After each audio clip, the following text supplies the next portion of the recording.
Oke. Lalu untuk proses R&D, Research and Development pada otomotif industri, secara umum itu dibagi 5, yaitu Vehicle Development, yaitu pengembangan kendaraan, jadi desain kendaraannya secara umum, secara general.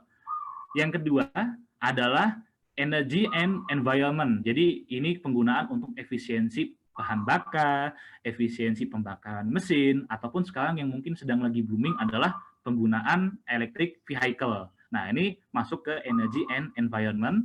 Dan yang ketiga adalah Chemical Science and Material System. Jadi kalau misalkan di sini kita menggunakan studi material yang berbeda. Dari aluminium kita ingin bertransformasi ke carbon fiber. Nah, nanti dari carbon fiber ingin transformasi ke material yang lebih advance lagi. Nah, itu masuknya ke chemical science and material system. Jadi termasuk chemical science ini termasuk proses pembuatan komponen material tersebut. Juga ketika ada permasalahan kimia seperti karatan, nah itu harus diselesaikan dengan metode di bidang chemical science and material system. Yang keempat adalah elektrik, wiring diagram, nah ini masuknya ke bagian electrical system.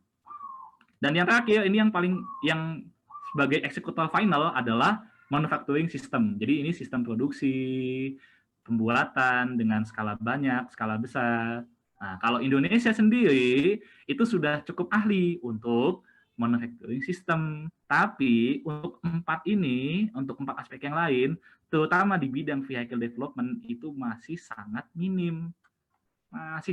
Nanti saya akan cerita ada sebuah studi case bahwa di Indonesia ini kondisi aktualnya tidak seperti yang rekan-rekan bayangkan, seperti di otomotif R&D.